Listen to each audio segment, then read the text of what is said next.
یمن میں جو کنگ ہوتے تھے ان کو تبا کہا جاتا تھا، اور جو اس زمانے کا سب سے پہلا کنگ تھا اس کو تبا اول کہتے تھے۔ تبا اول بہت بڑا بادشاہ تھا، مسلمان تو تھا نہیں، ایمان تو لایا نہیں تھا، مگر تبا اول کا پلان یہ تھا کہ اس نے ایک بہت بڑا لشکر بنایا۔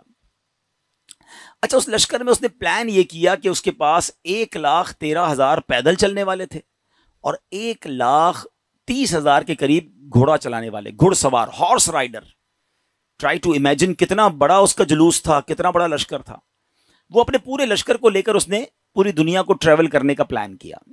اچھا، وہ جس شہر میں جاتا سارے شہر کے لوگ باہر آ جاتے، ڈر بھی جاتے، روب میں بھی آ جاتے کہ اتنا بڑا جلوس لے کر ہی آیا ہے، اس کا استقبال بھی کرتے، اور ہر شہر سے وہ 10 اسکالرز، ان کے 10 علماء اپنے ساتھ لے جاتا۔ اتنا لانگ ٹرپ ہو گیا کہ اس کے پاس 4,000 علماء ہو گئے۔ اب انڈرسٹینڈ کریں کہ کتنے شہروں میں وہ گیا ہوگا، 4,000 علماء جمع ہو گئے۔ اب وہ ٹریول کرتے کرتے کرتے مکہ پاک پہنچا۔ اچھا، مکے جب وہ انٹر ہوا تو مکے کے لوگوں نے کوئی اس کو رسپیکٹ نہیں دی، کوئی اس کا استقبال نہیں کیا، اور کوئی جناب اس کا کوئی روب بھی نہیں پڑا۔ تو اس نے اپنے وزیروں کو بلایا کہ یہ کیسے لوگ ہیں، یہ شہر کیسا شہر ہے، نو بڈی کوئی استقبال بھی نہیں ہوا، کوئی ہمارا روب بھی نہیں ہے، کوئی دبدبا بھی نہیں ہے، ٹیک کیئر بھی نہیں کیا انہوں نے ہمیں۔ تو اس کے وزیروں نے بتایا کہ بات یہ ہے کہ یہ مکے والے جو ہے نا، ان کے پاس ایک بہت کمال کی عمارت ہے جس کو یہ کعبہ کہتے ہیں، اور یہ کعبے کا طواف کرتے ہیں۔ کعبے میں انہوں نے بت رکھے ہوئے ہیں۔ آپ کو یاد ہوگا کہ نبی پاک کی آمد سے پہلے کعبے میں تو بت تھے، تو یہ کعبے کی رسپیکٹ کرتے ہیں، باقی کسی کو گھاس واس نہیں ڈالتے۔ تو بڑا کرو فر والا کنگ تھا، اتنا بڑا لشکر تھا، اس نے کہتا اچھا ایسی بات ہے تو میں کعبے کو ہی گرا دیتا ہوں، کعبہ ہی ڈیمولش ہو جائے گا تو یہ کس کا طواف کریں گے، پھر یہ سب میرے پاس آ جائیں گے۔ تو اس نے ابھی پلاننگ کی، صرف سوچا، رات اس کے سر میں سیویئر پین شروع ہو گیا، خطرناک قسم کا درد سر۔ اس کی آنکھوں سے، اس کے کان سے اور اس کے ناک سے پانی نکلنے لگا، اور وہ اتنا بدبودار پانی تھا کہ کوئی قریب بھی نہ بیٹھ سکے، اتنا پریشان۔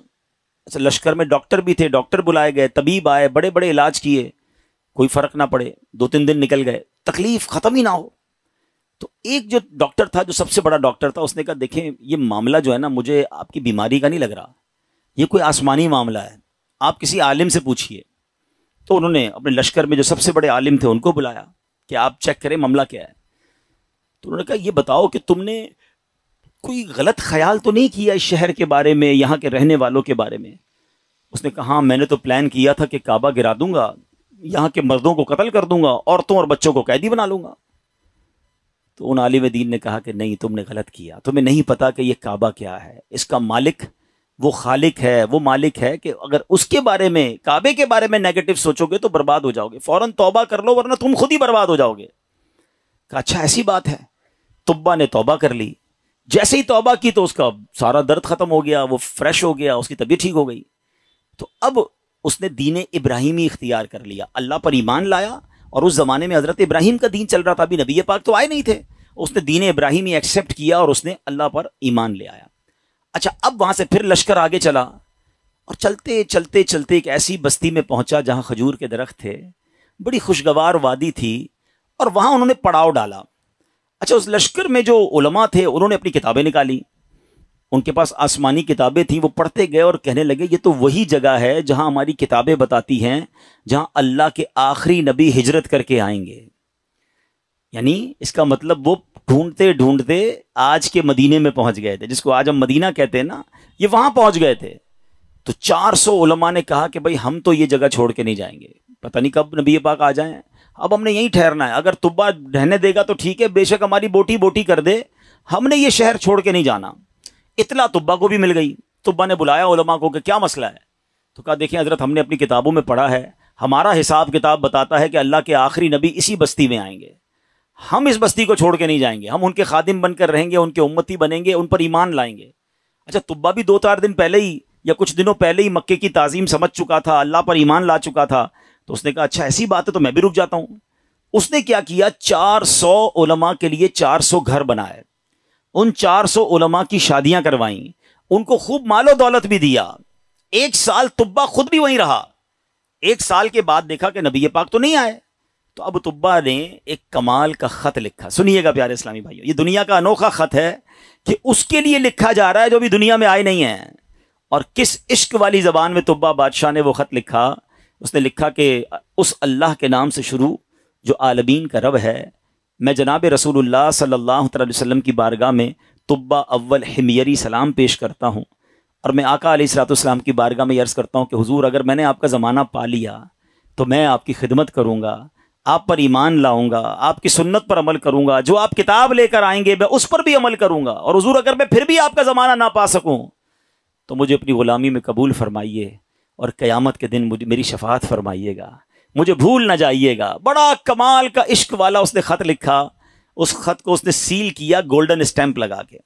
اچھا, ایک اور مکان بنایا اس نے, اور جو اس وقت کے سب سے بڑے عالم تھے ان کو وہ لیٹر بھی دیا اور کہا جب آپ نبی پاک سے اگر آپ کی ملاقات ہو جائے نا تو میرا خط انہیں دیجیے گا, یہ مکان بھی انہیں گفٹ کر دیجیے گا, اور اگر نہ ہو تو آپ اپنے بچے کو کہیے گا, آپ کا انتقال ہونے لگے تو اس کو یہ لیٹر دیجیے گا, اس کو کہیے گا وہ اپنی اولاد کو دے, تاکہ کسی طرح یہ خط جناب آخری نبی صلی اللہ تعالی علیہ وسلم تک پہنچ جائے. یہ کیسا عشق ہے. اب ذرا سنیے گا. طبا اول حمیری کا بعد میں وہ مدینے سے آگے گیا اور جا کے اس کا انتقال ہو گیا. آفٹر 1000 years, 1000 سال بعد 12 ربیع الاول والے دن مکہ مکرمہ میں نبی پاک کی ولادت ہوتی ہے, آقا کی تشریف آوری ہوتی ہے. نبی پاک 53 سال مکے میں گزارتے ہیں, اور اس دوران حضرت مصعب بن عمیر صحابی رسول ہیں, ان کو پیارے آقا مدینے بھیجتے ہیں کہ وہاں جا کے اسلام کی دعوت دو. مدینے میں تو فوراً اسلام پھیلنا شروع ہو گیا. علماء کہتے ہیں جو اتنی تیزی سے اسلام مدینے میں پھیلا نا, اس کی بڑی وجہ یہ تھی جو یہ انصار صحابہ تھے نا, مدینے والوں کو کیا کہتے ہیں انصار, مکے والوں کو کیا کہتے ہیں مہاجرین. تو جو انصار تھے نا یہ سارے انہی 400 علماء کی اولاد میں سے تھے.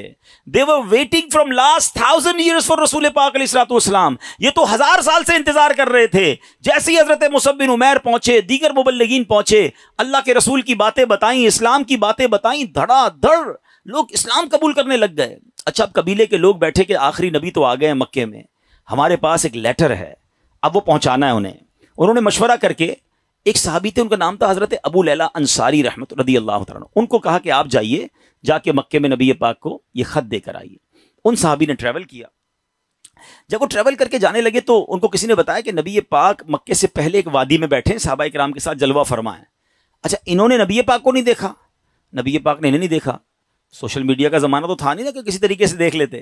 اچھا, یہ گئے اس دربار میں, جیسے ہی داخل ہوئے کمرے میں, نبی پاک صحابہ کے ساتھ بیٹھے ہیں, وہ کمرے میں داخل ہوئے, پیارے آقا فرماتے انتا ابو لیلہ, تم ابو لیلہ ہو. وہ شاکڈ ہو گئے کہ میرا نام کیسے ان کو پتہ چل گیا. کہ جی یا رسول اللہ میرا نام ہی ابو لیلہ ہے. فرمایا تمہارے پاس میری ایک امانت ہوگی, مجھے وہ خط دے دو. ایک بار اور حیران ہو گئے کہ رسول اللہ صلی اللہ علیہ وسلم کو میں نے بتایا نہیں, پہلے ان کو پتا ہے. نبی پاک نے وہ خط لیا, سیدنا ابو بکر صدیق کو وہ خط دیا اور کہا ہے ابو بکر پڑھو. اب بھرے دربار میں وہ عشق والا خط پڑھا گیا. طبا اول حمیری کا وہ عشق کی جو لیٹر تھا وہ پڑھ کر سنایا گیا کہ حضور میں آپ کا امتی, میں آپ کا غلام, مجھے قیامت کے دن بھولیے گا نہیں. اگر آپ کا زمانہ پایا تو آپ کی خدمت کروں گا, زمانہ نہ پا سکا تو پھر بھی میں آپ کا غلام ہوں. اللہ اکبر. نبی پاک نے جب یہ خط سنا نا تو پتہ کیا فرمایا, مرحباً اخی الصالح, مرحباً اخی الصالح, میرے نیک بھائی کو مرحبا ہو, نیک بھائی کو مرحبا ہو. امیر پیارے آقا علیہ الصلوۃ والسلام نے اس بادشاہ کو نیک بھائی کہہ کر پکارا. اچھا, اب ابو لیلہ انصاری تو حیران پریشان, نبی پاک پر کلمہ پڑھا, مسلمان ہوئے کہ ان کو مجھ سے پہلے پتا ہے کہ یہ میرے دل میں کیا ہے اور میں کیا لے کر آیا ہوں. واپس گئے, اپنے شہر والوں کو بتایا کہ بھائی میں تو ان سے مل کر آیا ہوں جو تو غیب کی خبریں دیتے ہیں. اچھا, بہرحال اب نبی پاک نے مکے سے مدینے سفر اختیار کیا. اچھا, مدینے والوں کو انتظار تو بڑا تھا کہ پیارے آقا مدینے آئیں گے. اچھا, نارملی 7 days کا ٹریول ہوتا تھا. اگر مکے سے کوئی اونٹوں پر یا گھوڑوں پر نکلتا تھا نا, it's take almost 7 days to travel. اب آج کل تو ہم 4 گھنٹے میں پہنچ جاتے ہیں, بڑے اچھے روڈ بن گئے. اب نبی پاک جب روانہ ہوئے تو وہ نیوز مل گئی مدینے والوں کو. لیکن آپ کو پتا ہے کہ وہ ہجرت کا سفر اب نارمل سفر تھا, نارمل سفر نہیں تھا. بڑے پرابلمز تھے, بڑے ہرڈلز تھے.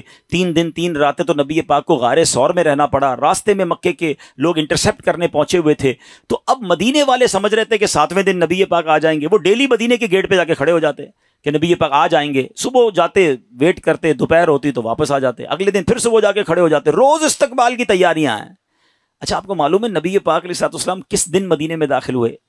کافی دن لگے، مگر سرور کائنات صلی اللہ تعالی علیہ وسلم جس دن مدینہ منورہ میں صحابہ کے جھرمٹ میں داخل ہوئے نا، وہ دن 12 ربیع الاول کا دن تھا۔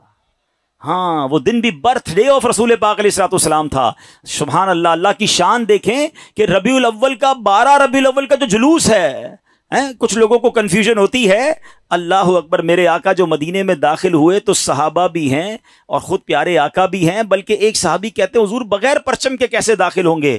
آپ جا رہے ہیں تو شان و شوکت کے ساتھ داخل ہونا ہے۔ اپنا امامہ اتارا، تلوار پہ لگایا، اسے پرچم بنایا، اور جب مدینے میں داخل ہوئے تو ہر طرف سے صدائیں ہیں مرحبا یا رسول اللہ۔ بچیاں تیار ہو کر آئی ہیں، بچے تیار ہو کر آئے ہیں۔ عرب کے لوگوں کا دستور تھا جب کوئی بڑا ایونٹ ہوتا تھا وہ اپنا مخصوص لباس پہنتے تھے، اپنی تلواریں لگاتے تھے، بلکہ اب بھی اگر آپ دیکھیں ان کے تہواروں میں ان کے لباس الگ ہوتے ہیں، وہ سب اپنے اس لیول کے لباس پہن کر کھڑے تھے، کیونکہ آج ان کے لیے عید کا دن تھا۔ اور سبحان اللہ، اس وقت بنو نجار کی بچیوں نے سرور کائنات صلی اللہ تعالی علیہ وسلم کا جو استقبال کیا، جس نغمے کو گنگنا کر، جس نعت کو پڑھ کر انہوں نے استقبال کیا، آج بھی مکے مدینے چلے جائیں، کیسٹ کی دکانوں پر جائیں، بلکہ دنیا کے کسی کونے میں جائیں، یہ نعت عربی ہوں، عجمی ہوں، افریقن ہوں یا امریکن ہوں، سرکار کی یہ نعت دنیا بھر میں پڑھی جاتی ہے۔ اور وہ ان بچیوں نے یہ نعت پڑھی تھی جو آج سیرت کی کتابوں میں بھی لکھی ہیں۔ اور انہوں نے استقبال کیسے کیا تھا؟ وہ الفاظ کیا تھے؟ وہ الفاظ تھے طلع البدر علینا من ثنیات الوداع وجب شکر علینا ما دعا للہ لا۔ کیا کہتی ہیں ہم پر؟ چاند طلوع ہو گیا ہے، طلع البدر علینا، 14ویں رات کا چاند طلوع ہو گیا ہے۔ کہاں پر؟ سنیت الوداع کی گھاٹی میں، جس جگہ یہ استقبال ہوا نا اس علاقے کو سنیت الوداع کہتے ہیں۔ اور وجب الشکر علینا، ہم پر واجب ہو گیا ہے اللہ کا شکر ادا کرنا۔ ما دعا للہ دعا، جب تک لوگ اللہ کے لیے دعوت دیتے رہیں گے، یعنی قیامت تک ہم پر اب یہ شکر اللہ کا واجب ہو گیا کہ نبی پاک ہمارے مدینے آ گئے ہیں۔ آپ کو پتا ہے مدینے کے رنگ کیسے بدلا، مدینے کی تقدیر کیسے بدلی؟ مدینہ پہلے یثرب کہلاتا تھا، وہاں کی آب و ہوا میں بیماریاں تھیں، جو جاتا بیمار ہو جاتا تھا۔ اللہ اکبر، مصطفیٰ کریم کے قدم تو کیا لگے، مدینے کے غبار میں بھی شفا ہو گیا ہے۔ اب تو بیمار کو کہتے ہیں ٹھیک ہونا ہے تو مدینے ہو آؤ، ہیں جب سے قدم لگے ہیں رسالت مآب کے، جب سے قدم لگے ہیں رسالت مآب کے، جنت بنا ہوا ہے مدینہ حضور کا۔ کیا قدم لگے میرے آقا کے، بھاگ ہی جاگ گئے مدینے والوں کے۔ اچھا، اب پیارے آقا جب مدینہ شریف میں انٹر ہوئے نا، everybody want to welcome and everybody want to host him، ہر بندہ چاہ رہا تھا کہ نبی پاک ہمارے گھر آ جائیں، کیونکہ اشتیاق بہت تھا، تڑپ بہت تھی۔ تو نبی پاک نے فرمایا کہ میری جو اونٹنی ہے نا، یہ اللہ کے حکم سے بندھی ہوئی ہے، یہ جدھر جا کے رکے گی ادھر جا کر ہی میں نے رہنا ہے۔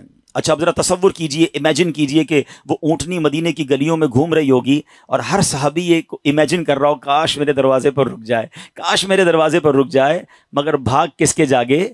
سیدنا ابو ایوب انصاری رضی اللہ تعالیٰ عنہ، کہ وہ اونٹنی جو ہے ان کے دروازے پر جا کے رکی۔ اچھا اب ایک اور امیزنگ بات شاید بہت ساروں کو پہلی بار پتا چلے گی، حضرت ابو ایوب انصاری رضی اللہ تعالیٰ عنہ کا ایک لقب ہے، ہم سب کہتے ہیں میزبان رسول، ٹھیک ہے نا، لیکن شاید لوگوں کو نہیں پتا کہ حضرت ابو ایوب انصاری اسی عالم دین کی اولاد سے ہیں کہ جن کو طبہ اول نے لیٹر دیا تھا، جو سب سے بڑے عالم تھے نا، یہ انہی کی اولاد میں سے ہیں۔ اور حضرت ابو ایوب انصاری اسی گھر میں رہتے تھے جو گھر طبہ نے نبی پاک کے لیے گفٹ کے طور پر بنایا تھا۔ گویا مطلب یہ بنا کہ یہ گھر نبی پاک کا ہی تھا، حضرت ابو ایوب انصاری اس کو ٹیک کیئر کر رہے تھے۔ آقا کسی کے مہمان نہ بنے، بلکہ سچی بات یہ ہے کہ میزبان نبی پاک تھے، مہمان ابو ایوب انصاری تھے۔ اور یہ کیسے ہو سکتا ہے کہ نبی پاک جن کے صدقے یہ کائنات بنی ہے؟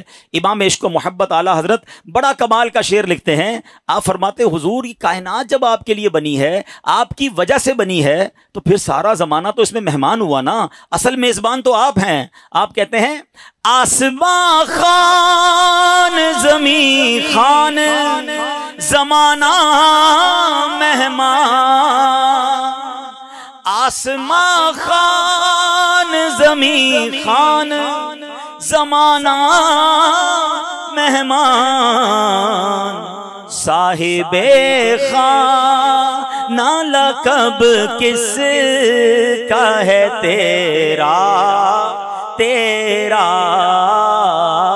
صاحب خواہ، نالا کب کس کا ہے تیرا۔ اب یہ عشق والی داستان سیکھنے کو کیا مل رہا ہے کہ یہ شان ہے میرے مصطفیٰ کی کہ دنیا میں آئے نہیں ہیں مگر چاہنے والے موجود ہیں، دیوانے موجود ہیں، سرکار پر سب کچھ نچھاور کرنے والے موجود ہیں۔ جبھی تو شاعر کہتے ہیں ایک میں ہی نہیں ان پر قربان زمانہ ہے، جو رب دو عالم کا